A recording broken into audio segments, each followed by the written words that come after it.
My name is Pete Nelson. I'm the Executive Director of AgLaunch, and this is Jade Clark, the Director of Community Impact. I want to welcome you to the 5th Annual AgLaunch Field Day and our first try to do this virtually. We thank you for taking the time to be here. If you don't know, AgLaunch is focused on helping farmers create the farms of the future and transforming communities through that process. The theme of this field day is building in the face of uncertainty. And that is one thing that is certain, is that there's so many different factors going on, but we think this is the right time for agriculture. It's an incredible time for farmers and communities that they serve to redouble efforts to deliver food, leverage new innovations, and seek new rethinking on how our industry can work. Today you will hear a lot of different approaches, ideas, and we invite you into our network. It's a great, awesome group of people with great technologies, great ideas, and farmers now across the country, and we invite you all in. For us at AgLaunch, Farms of the Future is not a one-size-fits-all approach, but it's a way of thinking about farms, large and small, that bring increased value to the farmer, leverage technology, create local impact, and focused on diversity, both in the crop mixes, the people that are involved, and the approaches to bring crops to market.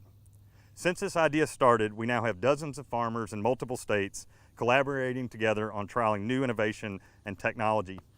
But it's not enough just to support the farms of the future, but how are these farms impacting our communities? In our work, we're concerned about food justice, food access, economic development, and healthy outcomes. Jade has a long experience in the food business, went to University of Tennessee, worked in industry 10 years, came back and set up a nonprofit here specifically to help young people access fresh food, and has now been working with us 2 years, making sure the work we do is centered on the communities that matter. So in response to everything that's gone on, COVID, even some of the issues we're having with food insecurity before that, can you tell us some of the observations you've seen that we're trying to have positive impact around? Sure. I think COVID has basically kind of exacerbated some of the things that were already going on in terms of our food system and supply chain, the disruption, the need for more farmers, the need to really support the folks that are anchored in their communities, that are trying to do good deeds, and basically just need some resources, access to capital, access to new markets if they've had to pivot their business, and just providing that support. Yeah, we talk about this a lot, Jade, but when we worked with rural farmers, one of the things we noticed, whether it was a large farm or a small farm, often the farmer was the last one to be involved in thinking about innovation till it was ready to hit market. And as we were talking about that, we sort of realized, well, there are people anchored even in urban neighborhoods that are actively farming right now, but have never been pulled around into a network. So could you kind of talk about that network a little bit?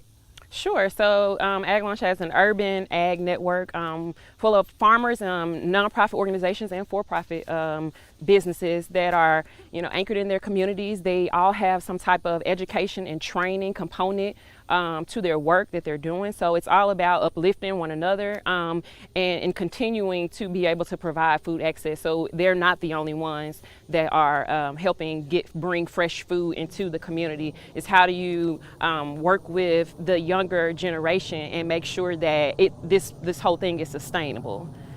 Well, yeah, thank you. And we're going to talk about that a lot more this morning and then in the field day this afternoon.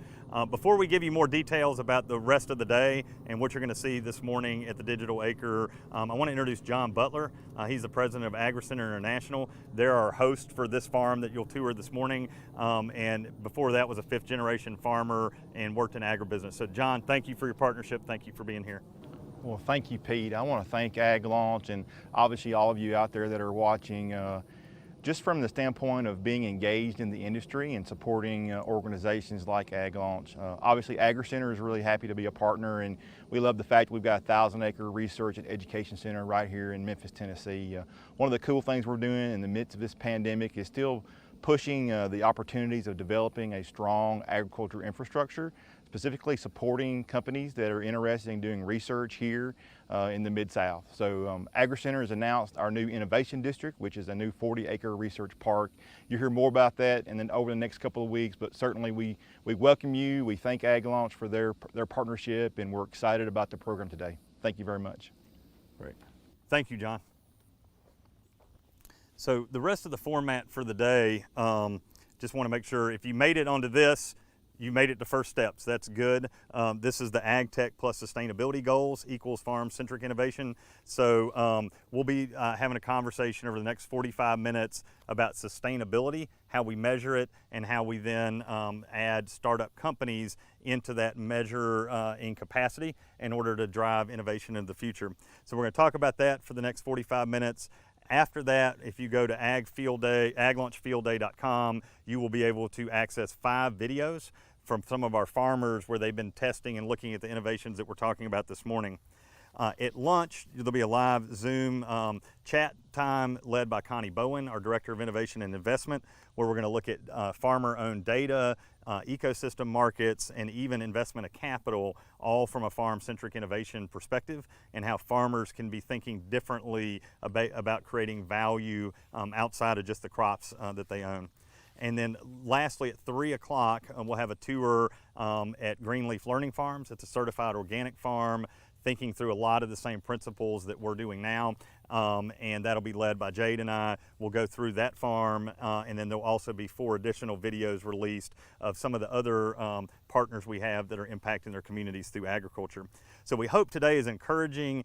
We hope that you get something out of it. We look forward to finding new ways to partner with you. And next up, I'm going to introduce 2 of our key team members, and we're going to start talking a little bit about some of the startup companies we work with. So first, this is Paul Kennedy. He's a field trial manager with AgLaunch. He's the past president of Tennessee Ag Production Association. Previously has held breeding, R&D, and product management positions at Helena, Garst, and DeKalb, and has a BS in agronomy from University of Tennessee at Martin.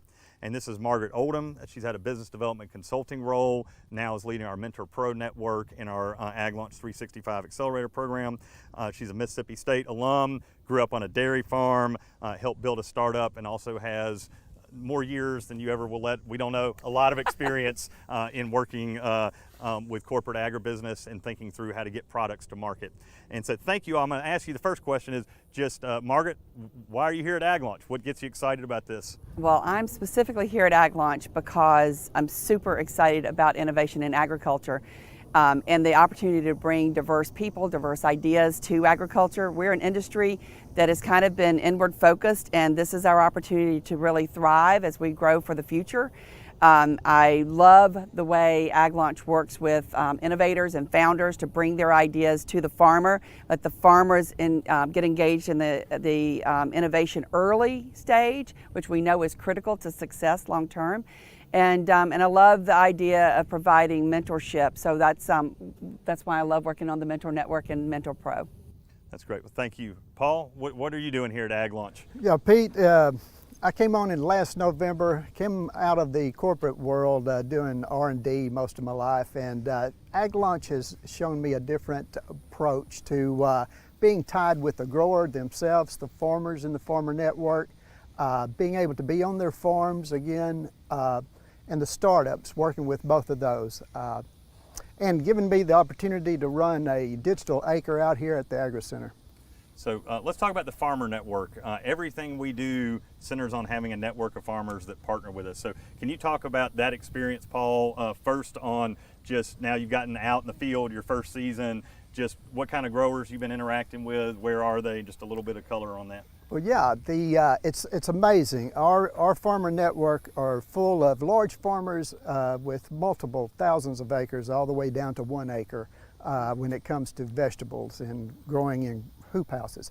But for the most part, being on their farms and watching these great farmers actually are tied to loving the technology that they're wanting to get their hands on. And it's really a good thing that they are early adapters, because we need more technology across the U.S. in the farming communities.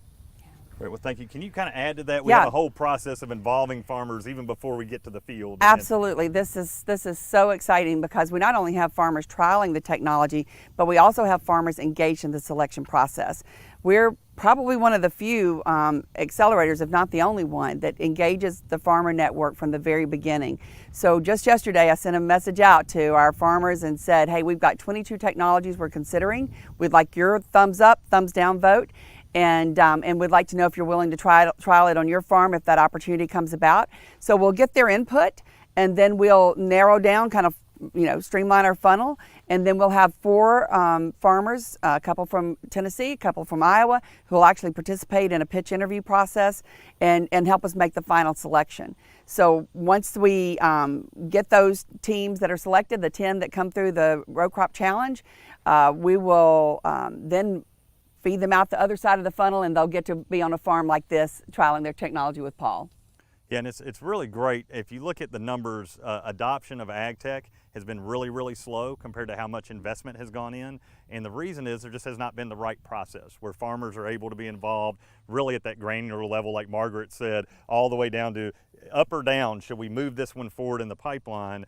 And so that's the front end. The long end is it's a 3-year process. So we take companies through, let's go out, proof of concept, kick the tires, see if this will even work, to then a beta testing where we expand to more farmers, and then ultimately peer-to-peer marketing that by year 3 you should be able to get upswing with farmers across multiple acres and multiple states already engaged. So Paul, by the way, it's really great to have you. It's added a whole new strength. The other new strength has been this project you're working on here with the Digital Acre. Could you kind of talk about that a little bit, the purpose, and why do we have this small plot in the middle of our overall huge farmer network?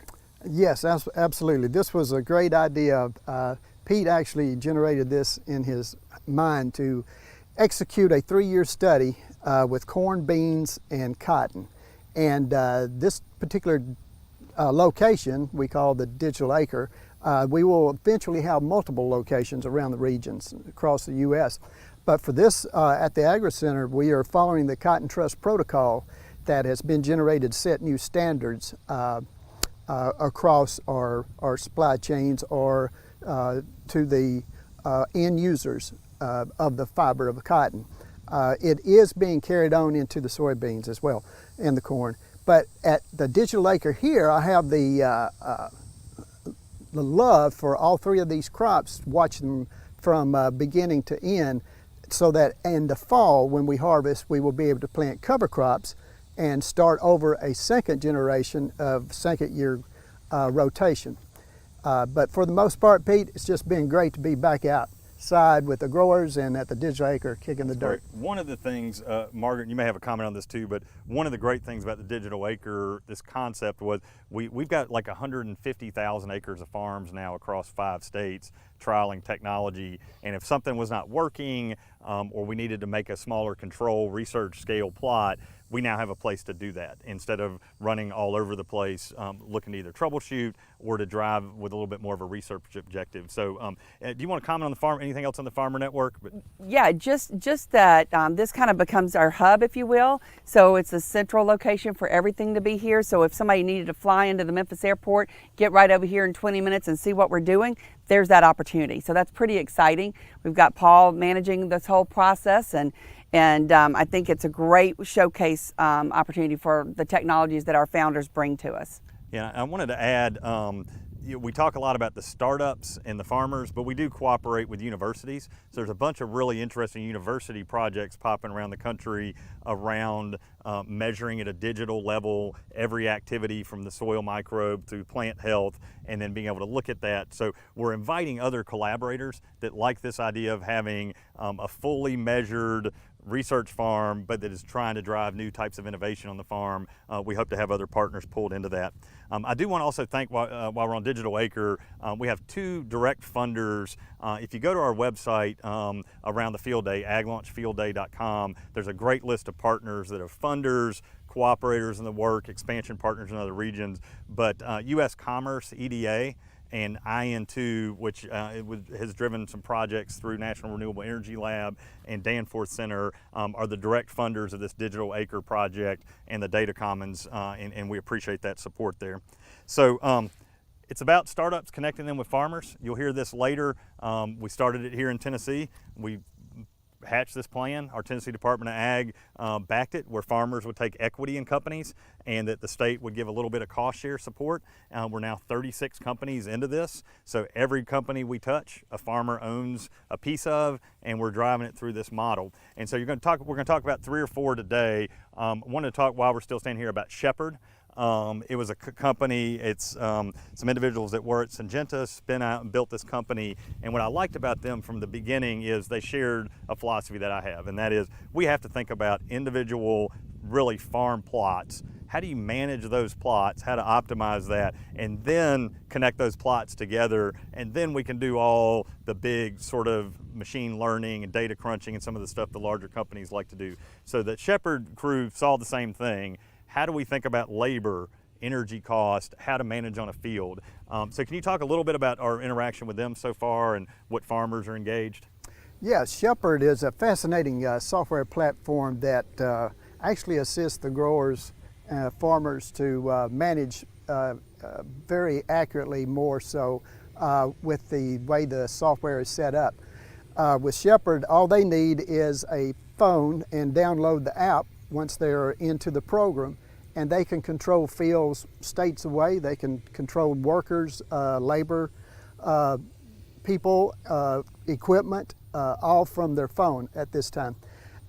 It is, don't you think that, Margaret, it's one of those pieces of software that once it was built, they knew what they could do to help the grower? Absolutely, and I grew up on a dairy farm, but we had crops. We raised all our own feed, and so I just think about how my dad would have loved having a tool like this, rather than spending hours trying to explain to our help what to do each day. And I think the guys that were helping us on our farm would have loved having a list to check off and report in. So when I look at this, I just look at how this is such a cool management tool right in your pocket.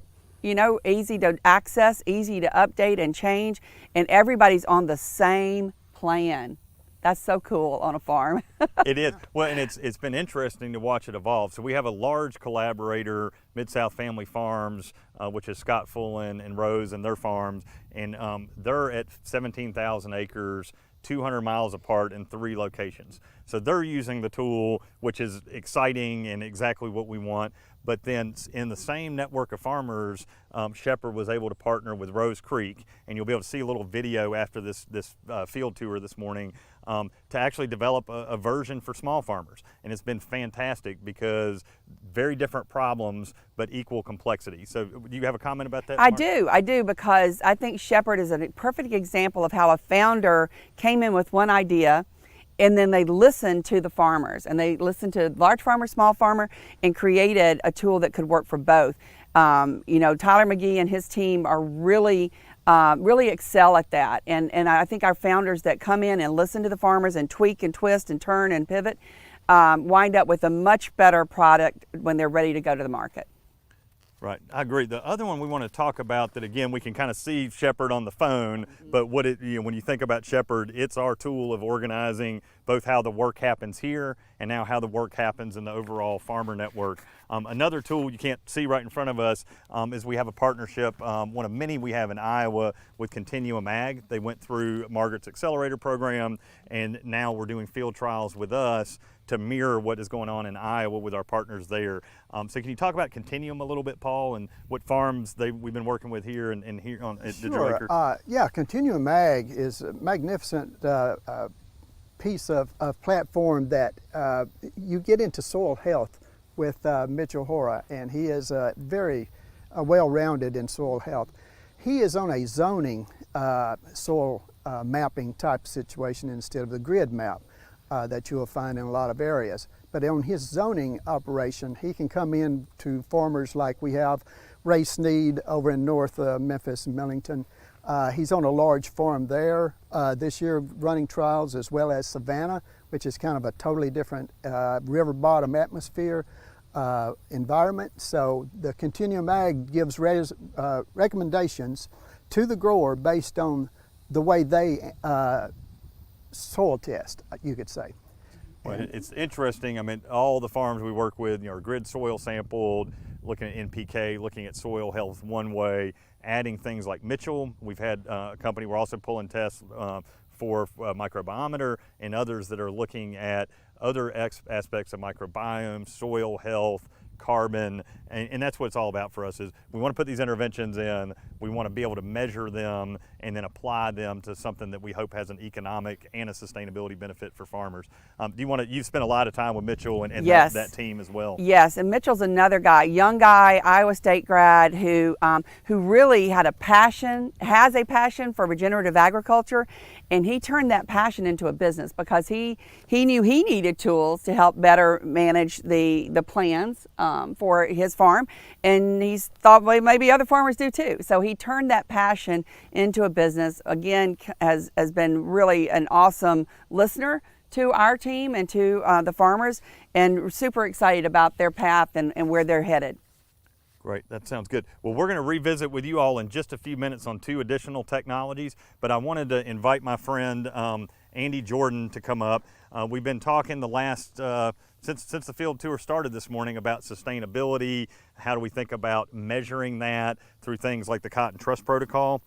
Andy was the Field to Market 2019 Trusted Advisor of the Year. He's a pioneer in sustainability, working with farmers, and has been helping startups. I will tell you, adding this to my notes, watch the videos of Andy on YouTube of how he interacts with farmers. Whether you're a startup or somebody bringing innovation to agriculture, he knows how to do it. Previous to that, he was the Vice President of Technical Services for National Cotton Council, was at Lockheed, and has PhD from Clemson, and has just been, when we talk about mentor, somebody that's trying to help new innovation, Andy has been crucial to that. So I'm going to ask you a few questions, Andy, and I just kind of want to hear the inside scoop on how we think about farm sustainability. So you've been involved with sustainability metrics since the beginning. Can you kind of talk to me about the evolution of Keystone to Field to Market, Cotton Trust Protocol? Just help us understand the landscape a little bit. Absolutely, and thank you so much for this chance to talk about my very favorite subject, and that is sustainability in agriculture in a meaningful way. Looking at evolution of the Keystone, the Field to Market, essentially it goes back before that, because part of my efforts at the National Cotton Council was interacting with farmers and researchers on one side, the textile processors, brands and retailers at the other. And for many, many years, our brand and retailer customers have been saying, listen, you are doing a great job in agriculture, in the U.S. agriculture. Tell us more about it. What are your metrics? How do you measure it? And unfortunately, before that, it was very difficult for me to give them specific measures, metrics on energy production, greenhouse gases, water use efficiency, soil health, and so on. So with that, we developed through Field to Market effort, eventually Field to Market, a coalition of commodity agriculture, along with conservation and wildlife NGO groups, along with agribusiness groups, along with technology providers and universities and other technology providers, with the idea that we will develop metrics and measure outcomes more so than how you did it, as long as it's right and ethical and doing the right thing. But what are the outcomes? How you measure? So we developed these tools. Now, fast forward to 3 or 4 years ago. The brands and retailers of textile products around the world are continuing to want to know more. Finally, we have tools developed to measure these through the Field to Market activities, which we are taking this field right here, whether it's 1 acre field or a 1,000 acre field, and developing metrics around the fiber coming off. If you are a company in Europe or Asia or the US, and you have targets for your science-based initiatives, that is, what's your contribution to dealing with reducing greenhouse gases? We will be able to provide from our metrics. You use cotton from our protocol, which is going to be developed. You can measure how well you're doing toward your corporate objectives. Now, let's go moving forward now to the protocol. About 3 or 4 years ago, we said, you know, it's great, we've looked back, looked at tremendous progress, but what are we going to do for the future? So we assembled a group of top scientists, top economists that I know, and had them go through a process of developing goals. Let's develop goals, 10-year goals, even 30-year goals. Where do we need to be in agriculture, especially in this case in cotton? to meet our goals. What are these goals? So we go through a process, and essentially, to shorten the story, we develop a 10-year goal of 2025, looking at a 2015 baseline of land use. We want to improve land use efficiency. In other words, reducing the amount of land to produce a pound of cotton by, I think, 15%. What about energy? We have goals of reducing energy use by 19%. We have goals of increasing our water use efficiency by another 19%. Don't hold me to these exact numbers, but those are significant goals.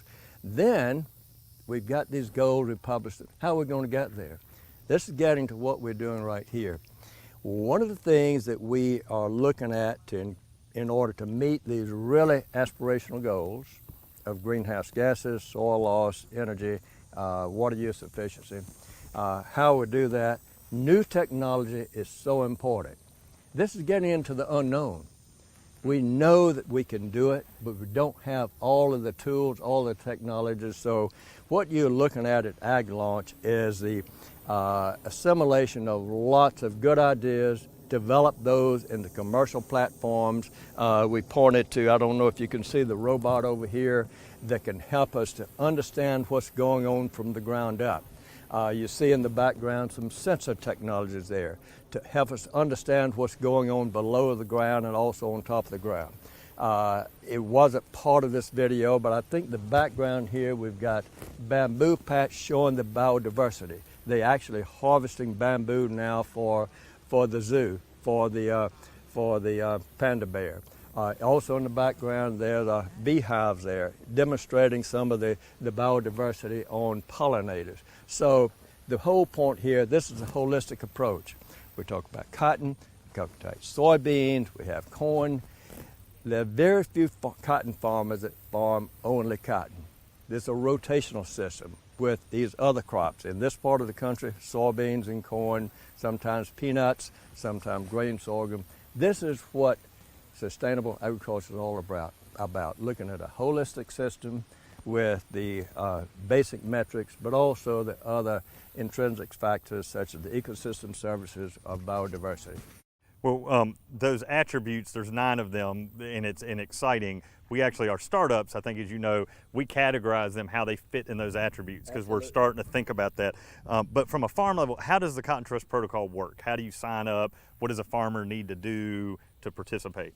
First, it's a commitment to say, listen, I understand the need for developing metrics, developing a road of continuous improvement, and how can we do that? The Cotton Trust Protocol is a method where through the Trust Protocol Office, working with an organization called the SEAM, which you'll have a chance to hear from the CEO of that in a few minutes, developed a software program in which a farmer can go in, register, make a commitment of continuous improvement, and that commitment involves collecting data on the inputs to hit the crops, providing the output of the crops, how many pounds you're getting for it, how much water went in, plant protection products, plant health products, and so on, and beginning to develop a plan of practices, best management practices that they are either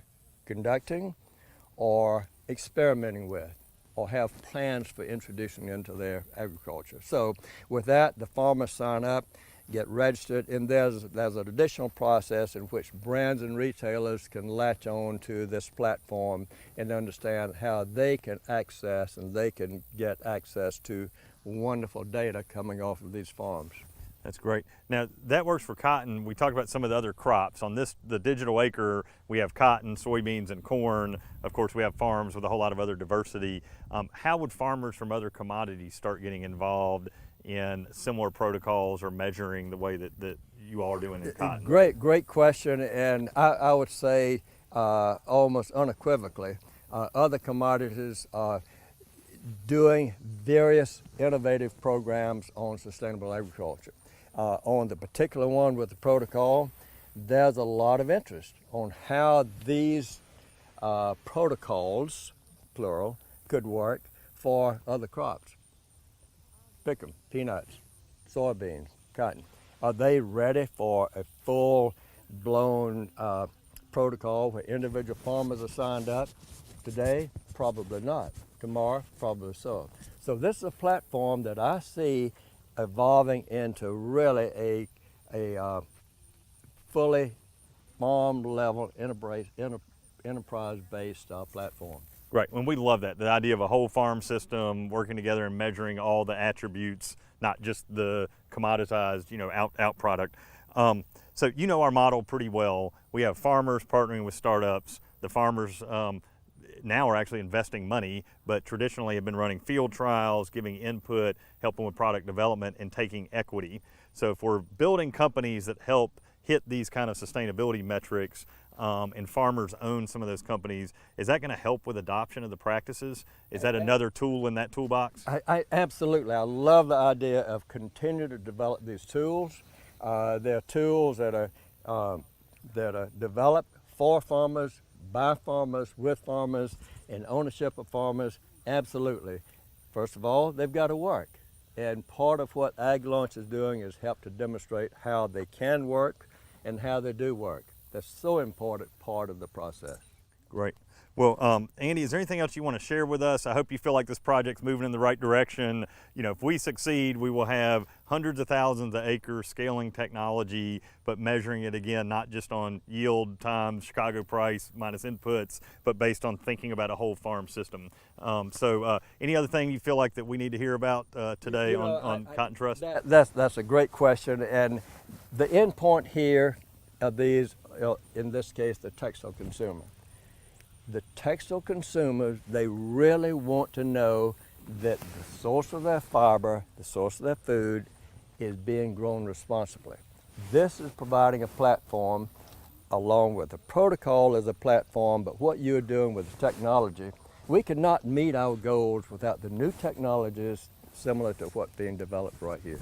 Let me ask you one more in terms of farmer adoption and monetizing this. On the food side, I think our number right now is 14.6 cents for every food dollar that's spent goes back to the farmer.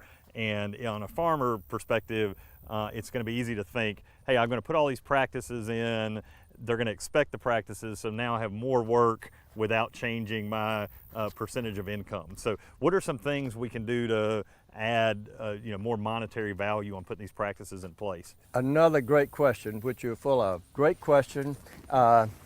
First of all, part of the reason we're doing this is access to markets. We have customers, brands and retailer customers say, listen, I really need to do this, and for us to use your fiber, you need to do this. You need to demonstrate it. Are you going to pay me more money? I don't know. That's kind of where we are. But as we look at it, there will be some that pay more. But the really important thing is what are other extrinsic services. We mentioned the ecosystem services. We mentioned some of your startups are helping us to understand carbon, soil carbon. Soil carbon is one of our goals, increase soil carbon.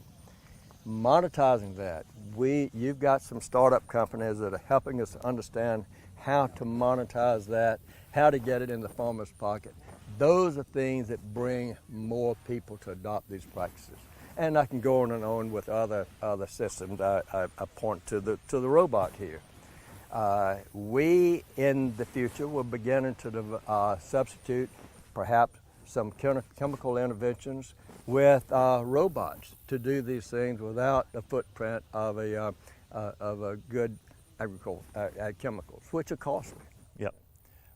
Yeah, I think that's right, and I think this creates a unique opportunity for a farmer to take control. We talked about the theme of this being sort of facing the uncertainty and building into that, and I think you're not going to be able to go wrong with showing and demonstrating how you can measure your farm, adding goals along all 9 of these attributes, and kind of play the long game there. I hope that having ownership in some of the startups helps grease the skids a little bit and makes it a little bit easier for the grower to be engaged. It is, and it's really exciting what you're doing with AgLaunch, what we're doing with AgLaunch. Right. I appreciate that. Andy, thank you so much, and look forward to this continued dialogue. Okay. So next I'm going to invite Mark Pryor. He's the CEO and chairman of the SEAM. Since their inception in 2000, facilitated cloud-based trading of millions of cotton bales and millions of tons of peanuts. He's been featured in Wall Street Journal, Forbes, NASDAQ for spearheading ag tech initiatives related to blockchain, distributed ledger, involving the same topic, sustainability, traceability. He's also on the U.S. Commodity Futures Trading Commission.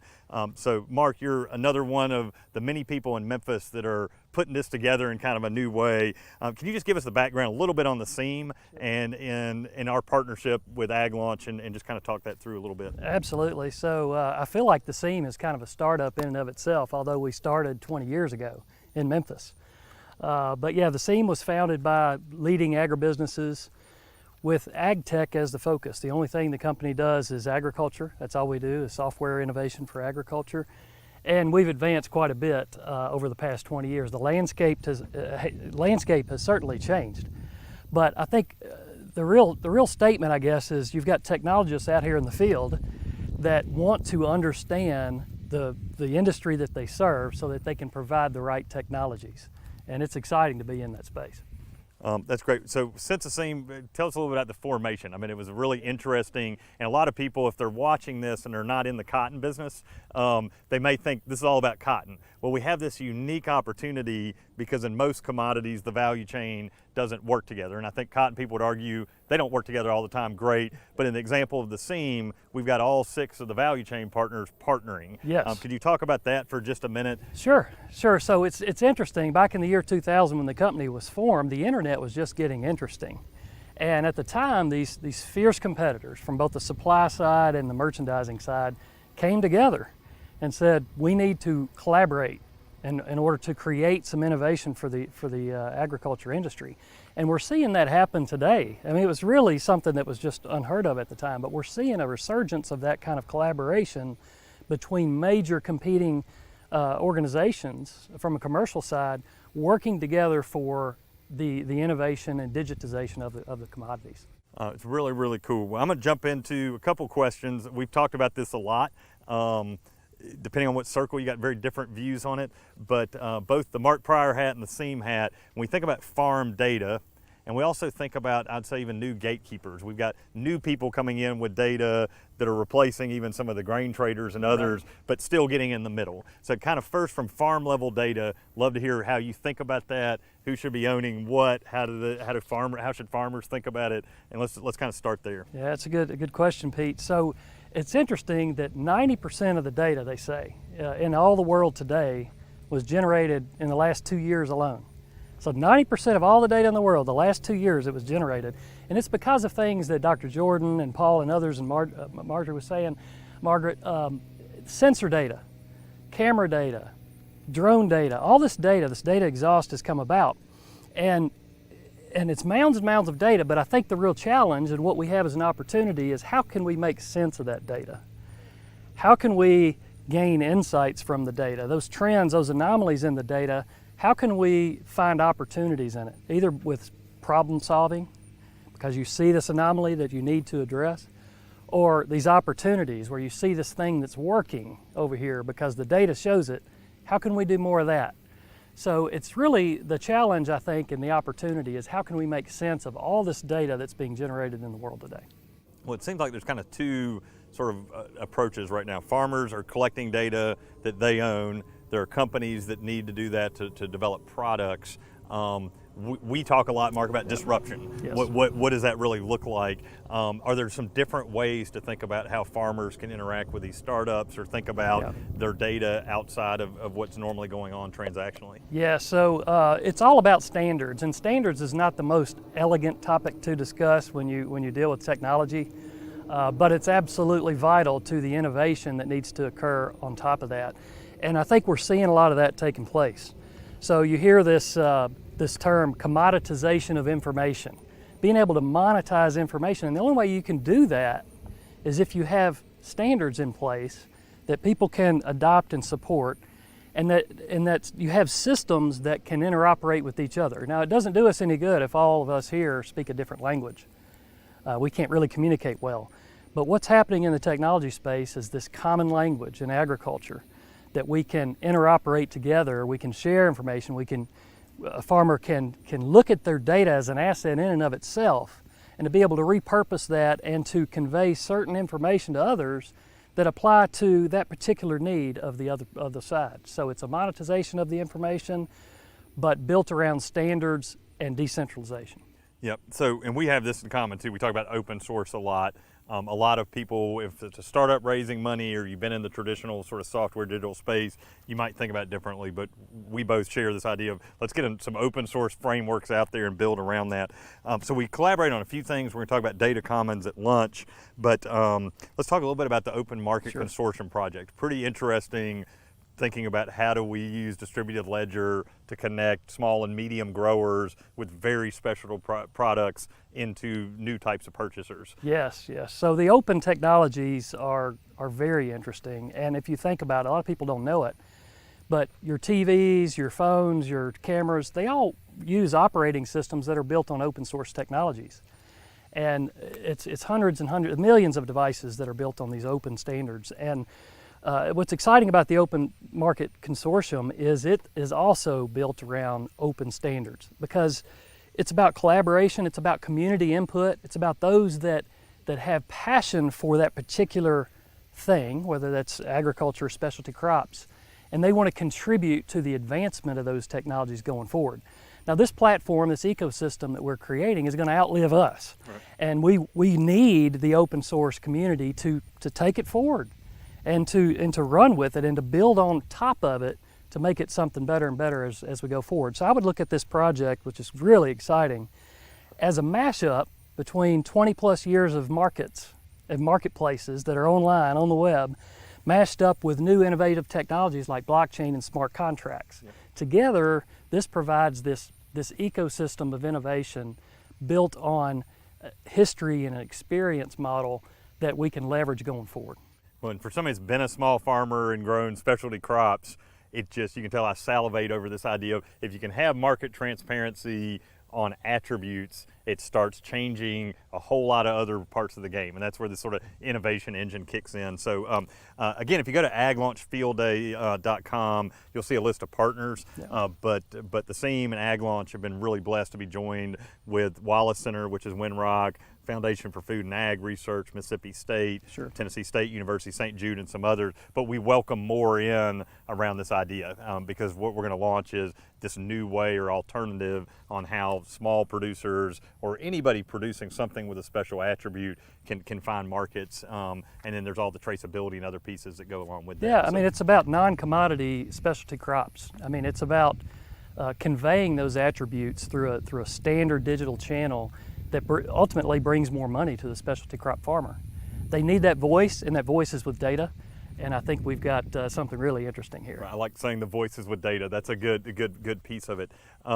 When you think about, we've talked about Cotton Trust Protocol, measuring the startups, not just on yield, which I kind of pick on a lot, but on how does it fit in the system. You know, you are very instrumental in building the digital framework for Cotton Trust, but moving into other areas. So can you kind of talk about sustainability, you all's role as a company in that, and even what other crops are coming down the pipe? Yeah, so the U.S. Cotton Trust Protocol that we are in partnership with the National Cotton Council is really just the first crop of many.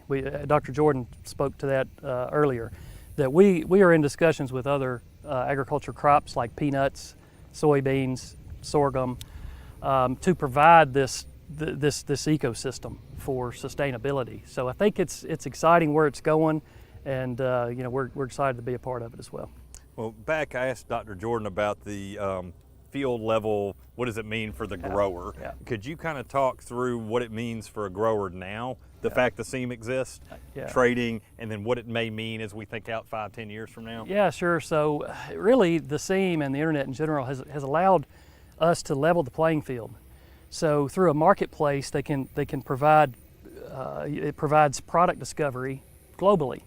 So a farmer that has 80 bales in Fayette County can have visibility of his crop to global merchandisers, folks that are looking at that. And that's what we want to do with specialty crop, is the same kind of idea, but also with the sustainability models. And you look at the sustainability side of it. Sustainability is going to and is underpinning all the technology advancements that we're doing today at the SEAM. And we see that, and we want to make sure that we have that as a very low-level foundational layer to all the technologies that we're that we're releasing in collaboration going forward. And I mentioned collaboration because that's what it's all about.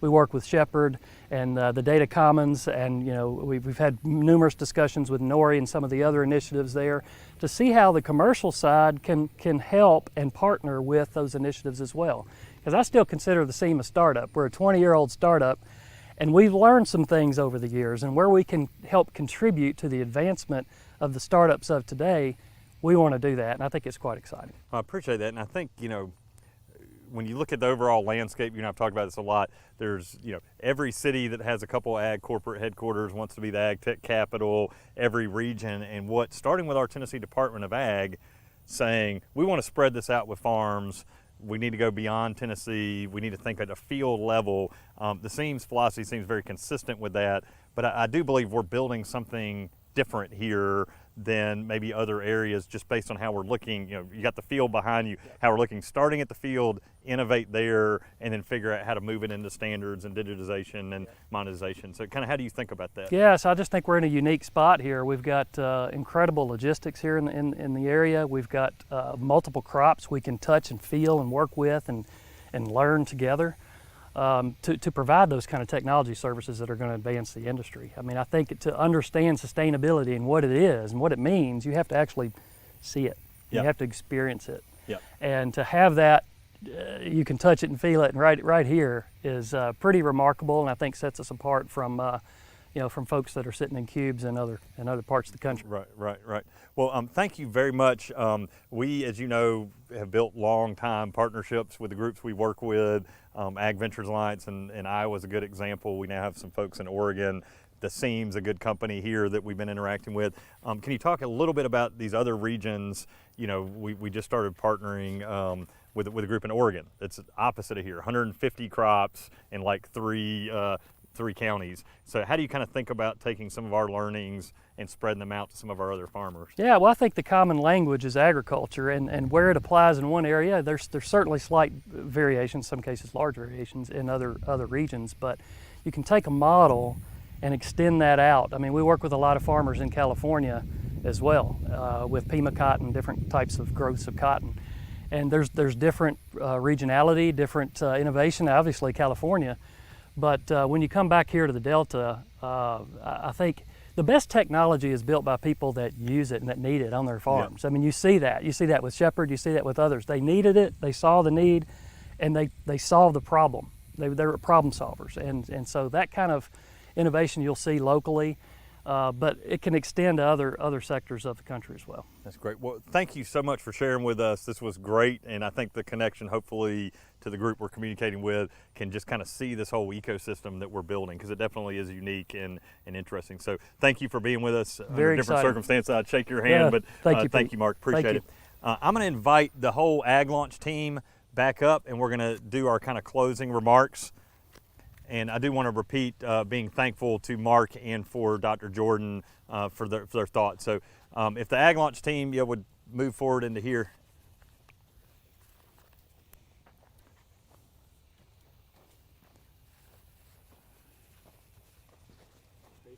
Why don't we let's go ahead and have a discussion. We can all just kind of be in this section. Sorry if you're going to have to edit a little bit of manual.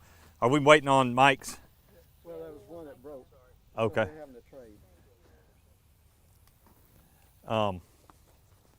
Mark, if you want to join the discussion, we'll just see how this kind of goes. I just wanted to end by building on what we've all talked about this morning.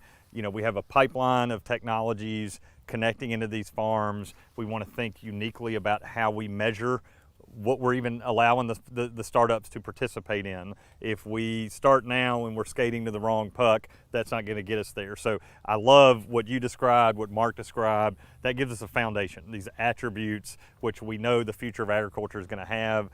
This afternoon we're going to be on a certified organic farm, which also has a measurable way of moving towards some of the same goals. So we kind of wanted to end, we talked about the startups, and just Paul, kind of punt back to you. Let's talk through one or two more of these, and then we'll tee up for this afternoon. So maybe you could start. I know Grow Guru is a great opportunity for us. Maybe you could talk through that a little bit. Right.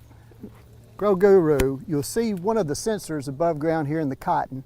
Well, a grower can put this sensor anywhere in his fields that is the best place to measure moisture underground. Grow Guru invented this two-piece operation that there is a piece buried underground they like to refer to as a badger. It has a 5-year lifespan as a battery backup. And it sends out signals to the above ground that they like to call the fox. But above ground piece with this sensor is removable out of the field, so the grower can actually disc or do any kind of implement work he wants to, and it doesn't damage the below ground piece. But it actually is an exciting piece of a tool that the farmers can use to actually monitor the moisture in the ground to manage their irrigation system better, instead of turning it on a Monday and being gone to the lake on Saturday, like I know some of them do. But it's like, this is a piece of equipment that most people that have irrigation systems really need to check out. And this is just a really, I like the way this is played out for us standing here, because Andy referenced it too. We have this measurable attribute and goal of reducing water and being more water efficient.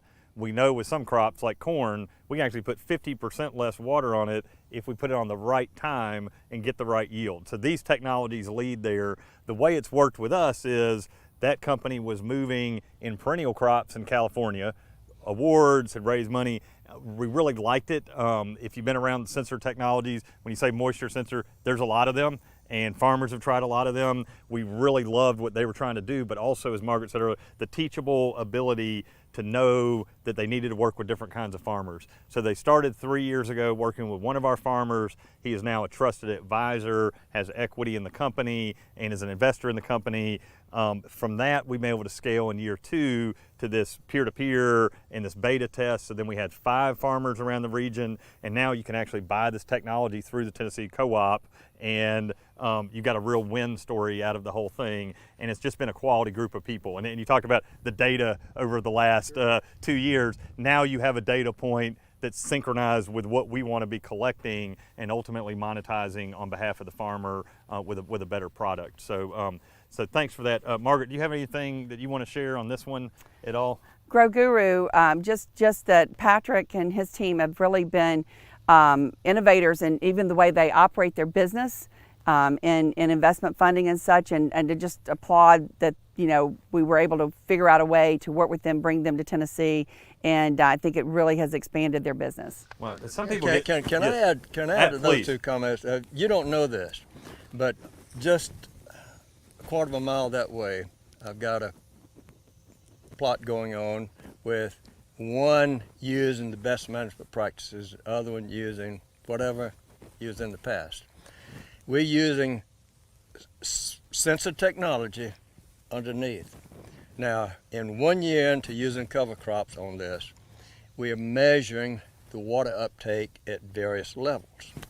We are finding that already in the very first year, we are finding water use efficiencies where the cover crop was growing. Now, that wasn't part of the design, but I'm just saying that's part of us learning. Yep. It's a teachable moment. These technologies are so good for helping us understand what's going on. Yeah. Well, and I think that's what's important about this framework. I mean, I keep going, it's very simple to me. We've been talking about this a long time, but if you're measuring across the 9 attributes, not just yield, then now you can start seeing these correlations, and they all should be correlating. More crop diversity, cover crops, should be better water retention. We intuitively know that. Master gardeners intuitively know that, but now putting it into practice at scale with business models that work. I mean, that's what it's all about. You ready to drive a robot? Once I get it fired back up. There you go. You're going to have to cut the tape. Good. Well, no, you're good. I'll just go ahead and tee up the company. Margaret's interacted with them a lot too, but company out of University of Illinois. Again, you'll find in common with Ag Launch, I don't want to say good group of people. We all really enjoy working together. The teams that come here seem like it's a little bit of a breath of fresh air, because what you're seeing this morning, this is what we do all day. Will this work? Can we get in with a farm? Can we kick the tires? And so it's just a very different whole approach, I think, that's thinking about this holistically and kind of really this farm-centric way. So one of the technology, you want to drive it out, or I don't know if Yep. we want to view it there. Don't Yeah, run let's- over Mark. But this is a technology out of University of Illinois that already has a nice little business phenotyping in the seed industry. So starting in sorghum and in other crops, helping seed companies figure out what crops to breed from and what lines to keep moving with. What we've been interested in and worked with Earthsense about is how do we think about crop scouting components? And we've looked at a couple things, but this year, Paul, maybe if you'll describe what specifically we've been doing in terms of collecting data and where we think there might be an opportunity.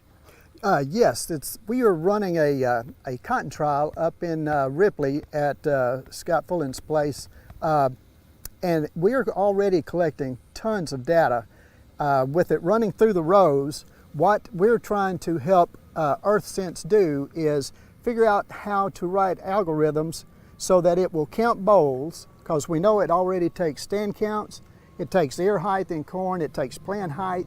What we're trying to do now with Scott and here at the Digital Acre, we're running a trial here as well. It's collecting all this data that is on video from the 4 cameras, and it also has a LiDAR. All that data is uploaded into a piece of software that then you can manipulate the data itself to see what you have, number one, and which way do you need to go to actually figure out how to do the boll counts on a cotton plant. So that's how AgLaunch and Scott are trying to help Earthsense actually get to that point. And why are those boll counts important, and how do farmers do it, however they've been doing it now, without a robot? Very good question. It's consultants. You have scouts that go out throughout the year. Dr. Jordan can tell you so much more, but what this will do is not replace consultants. It's going to aid the consultants, or it will aid a scout or the farmer himself if he's doing the scouting. What he can do is still do his own scouting, but he just plops this down in a row, let it do its thing a few feet, maybe even just 20 feet, but it will still collect data as well as take action on showing you a fungus on the leaf, not only just the stand count itself, but if we can get to that boll count, that takes a lot of time to actually do to get a good handle on what your crop is going to be bringing to you in yield. But for the same token, you can also see if you have insects. If you start out early with the robot and the consultant is already in the field anyway, he can let it run and then pick it up at the end of the row and go upload all of this data that he has at his fingertips that he didn't have to walk. But for the same token, you could also have a swarm of these if you wanted to. But at this point, we're just trying to help Earthsense bring to the table boll count in cotton for the first time. It's really interesting, fits in some of the attributes in terms of farm management, how we manage inputs, but it also speaks to this, like, let's just get it in the field. You kind of mentioned that in your comments, Mark, because one thing we for sure believe in is incremental improvement. In a lot of the Silicon Valley driven ag tech, you're looking for the big hit, the one wonder big hit, the other 9 we put by the wayside and try to grow that one. With some of these, just starting this with phenotyping and then biting off, again, it doesn't have to scout every cotton field in the whole field, but if you could pick up a small one of these, Andy, and just plop it down and get some 20-foot lengths and be able to look at nodes and get, it would just be a great addition to the toolkit. And so keeping on adding. I guess Chinmay, the Earthsense team, won't mind me teeing this up for next year, but next year we're already now starting to figure out how to look at herbicide-resistant weeds and how to actually terminate them with small robots. And so you will hopefully be able to see a demonstration of that. Check out the videos, as we said. There'll be 5 talking about the technologies we just talked about this morning, actually on farm with some good video of that, so do that. So again, thank you everybody being here. Want to remind you, we'll see you back at lunch at 12 o'clock for the data plus ecosystem markets plus capital equals farm-centric innovation discussion. Connie Bowen, our Director of Investment and Innovation, will be leading that with a really good group of panelists. So join us at noon. Love to have you there. And then at 3 o'clock, you can join us. Pete and myself will be at Greenleaf Learning Farm. It's one of 2 USDA certified organic small urban farms in Memphis. Agriculture is the largest economic driver in each of the Delta region states. And we understand that the opportunity that exists for ag to impact its local community. So please join us this afternoon, and we're going to see how this organic farm is impacting one of the most impoverished communities in Memphis and in the nation.